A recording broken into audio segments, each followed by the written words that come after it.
Reading aloud is something I love to do in class, but since we don't have that much time together, I thought I'd try making a video and see how far I can get in Lemony Snicket, a series of unfortunate events.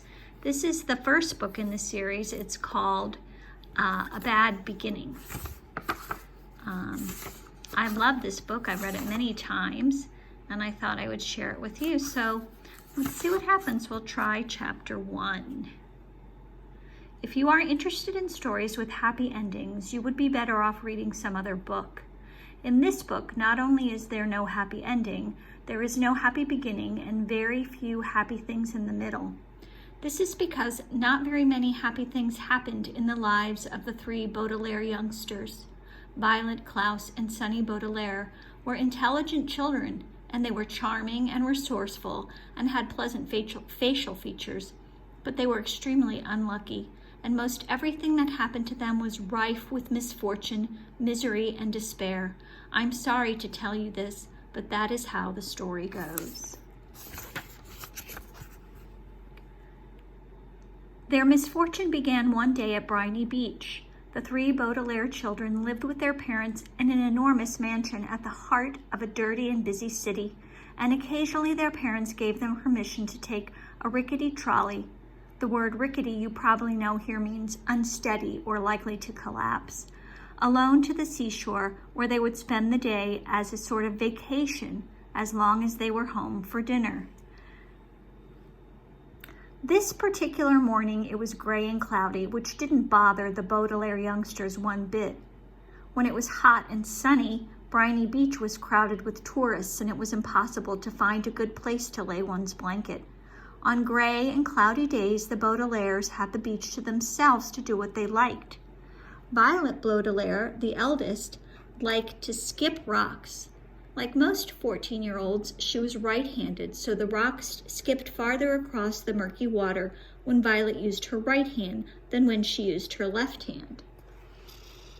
As she skipped rocks, she was looking out at the horizon and thinking about an invention she wanted to build. Anyone who knew Violet well could tell she was thinking hard because her long hair was tied up in a ribbon to keep it out of her eyes. Violet had a real knack for inventing and building strange devices, so her brain was often filled with images of pulleys, levers, and gears, and she never wanted to be distracted by something as trivial as her hair. This morning she was thinking about how to construct a device that could retrieve a rock after you had skipped it into the ocean. Klaus Baudelaire, the middle child and the only boy, liked to examine creatures in tide pools. Klaus was a little older than 12 and wore glasses, which made him look intelligent. He was intelligent. I want to make sure you can see this here.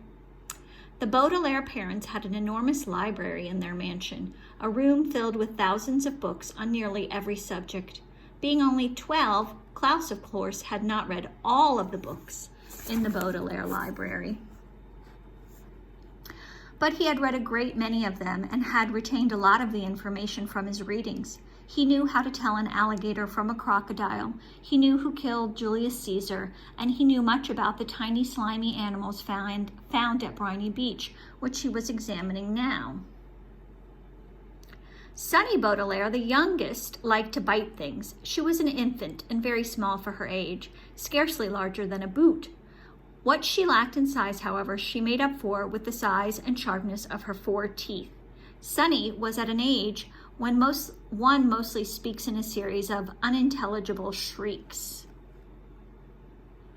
Except when she used the few actual words in her vocabulary like bottle, mommy, and bite, most people had trouble understanding what it was that Sunny was saying. For instance, this morning she was saying gack over and over, which probably meant, look at that mysterious figure emerging from the fog. Sure enough, in the distance, along the misty shore of Briny Beach, there could be seen a tall figure striding toward the Baudelaire children.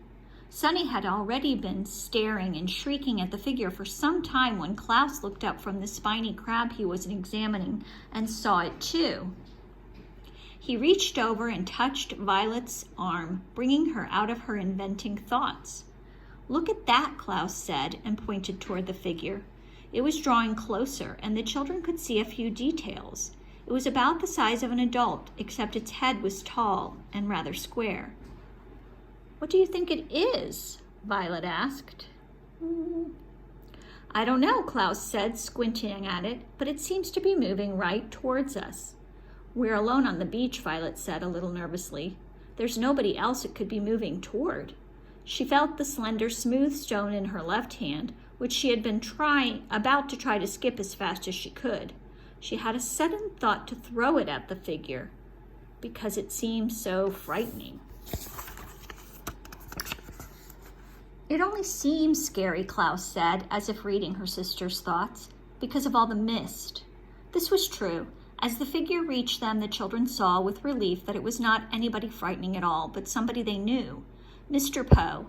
Mr. Poe was a friend of Mr. and Mrs. Baudelaire's, whom the children had met many times at dinner parties. One of the things